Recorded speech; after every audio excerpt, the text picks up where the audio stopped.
Hello world of YouTube. Last year saw the return of one of the brightest and rising stars as far as electronic producers are considered, with 2 albums released that I discussed on the listening log last year, Skrillex. And in those reviews, I talked about being a fan of Skrillex's early EPs, but falling off before he had the chance to release a full-length record. So after doing those reviews, I decided to make an effort to dive a little further into Sonny's music, and given his debut turns 10 yesterday, I figured I would sit down and talk about my experiences with the record, given it had been 10 years since its release, while also talking about some of the reception that it was going through at the time and my opinions on said reflection. The album in question is an interesting expansion from his roots and his attempts to sort of showcase that he's not just a one-trick pony, with some interesting results. The album is the 2014 major label full step forward for Skrillex, Recess. Drop the bomb. Drop the bomb.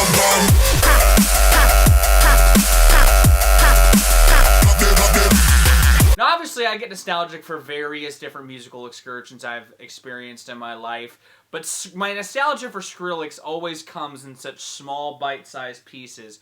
2010 and 2011, that was like peak Skrillex time for me. Once he got the Korn collab down and I really wasn't into it, I kind of fell off the dubstep train as a whole. That felt like a recipe for success in some regards that just flopped so ceremoniously. Hell, until I started streaming Far Cry a couple years ago and I got to the Weed Farm mission, even Skrillex nostalgia wasn't something I had indulged in enough to think about how much of a cultural icon he had become post me just kind of falling off the dude's catalog.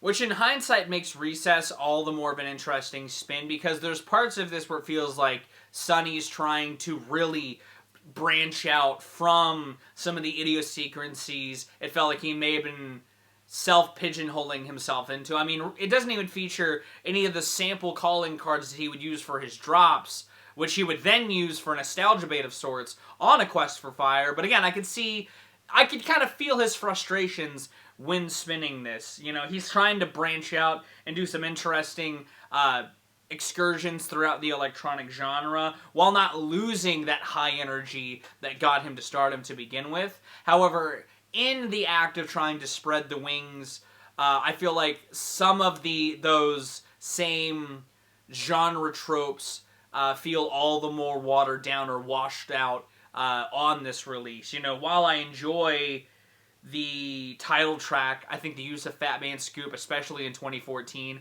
is super fucking awesome. I also enjoy Ragabomb out of the 2 Raga Twins collaborations. The opener's fine, All Is Fair in Love and Bro Stuff, but I think that like out of the 2, Ragabomb just kind of feels like this nice little slice in the middle of the record to extend the energy from like the Diplo collaboration. The Diplo collaboration being a solid high energy track. The drop is kind of nuts on that song, but I more prefer some of the other pieces and avenues that he decides to, or collaborations that he decides to bring into the table. You know, I think that the evolution across Coast is Clear is more interesting. I also think Chance does a good job at enhancing. I also think Chance does a great job at extending the charisma he showed in spades on Acid Rap just a year prior. I think it was a great snag for Skrillex, and I think that Chance's personality and energy enhances the energy that Skrillex is building throughout the track in a very symbiotic sort of way. Or some of the lower key energy underneath Stranger. I even love the vocal use on Ease My Mind more than some of the other lead vocal loops, but I would argue this record feels like less like a spreading of the wings and more a fighting the machine of sorts.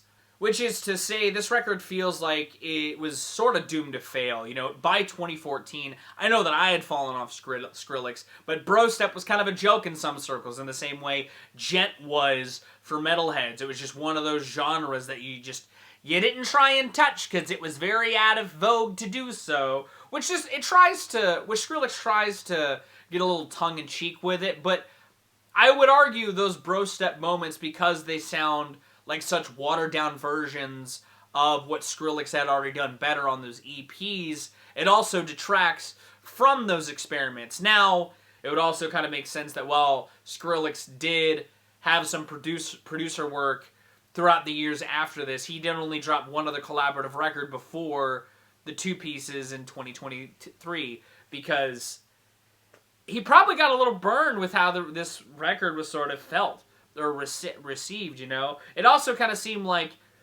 while he was trying to widen his bag of tricks, it wasn't quite wide enough to flesh out a full-length experience in any sort of gratifying way. I will say, being removed from the bro step trends as far as we are now, I don't think the bro step tracks necessarily detract to the same intensity that I may have seen back in 2014.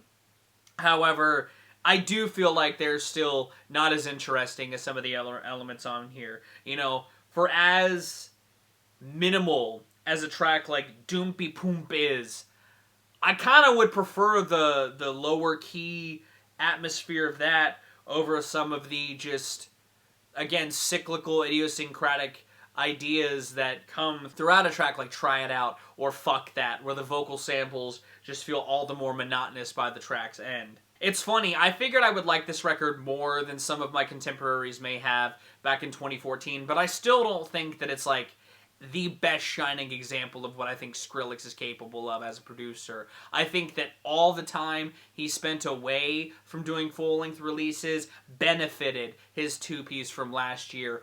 Full fucking stop. I do think it's an interesting excursion, and it was interesting to dive into, having not heard it throughout the last 10 years, and its highlights, I think, maybe even shifted potentially. At least they would have for me, because I don't think I would have fucked with some of the tracks that I do now quite to the intensity that I would have back then, and vice versa. Because I didn't hate Bro Step, but I definitely was kind of tired of it by 2014, just like a lot of my contemporaries. Now, the sort of reception of that kind of seemingly was across the board. This record got some solid praise, but it was also just maligned without certain circles of the internet. There were some people that really didn't like this thing. And you could tell it was probably because of the bro step craze kind of feeling played out. Obviously, I didn't rate it back in 2014, but if I were to give a rating to Skrillex's Recess now, I'd probably give it like a 6 out of 10. It's a solid enough debut, and it has some interesting excursions that I could have seen him branching out to something else, knowing he didn't for another almost 10 years, as sort of a testament to show just how much growing he did do in that time. A lot of what's here is fine, if not a little played out, even by today's standards. I don't think it's necessarily worth the excursion either. I would say A Quest for Fire especially is a much more worthwhile experience that utilizes some of his producer ideologies and production styles in a way that's less annoying or less monotonous. But there's some stuff here that you could see were fruits or seeds planted to flourish out later. Do I think people may have been a little too hard on Recess back in the day? Maybe. But do I blame them for being harsh on it? Not necessarily. Because all is fair in love and bro step, right? Either way, those are kind of my thoughts on Recess 10 years later. Do you agree with them? Do you not? Let me know your thoughts on Recess and Skrillex's new work in the comments down below. If you did like this reflection, give it a like. If you want to see more, consider subscribing. I drop 2 to 4 vids a week depending on what I've got going on. Thank you again so very much for watching. I've been Viral Rack. You guys have a good day's lives and situations, and I'll see you another day.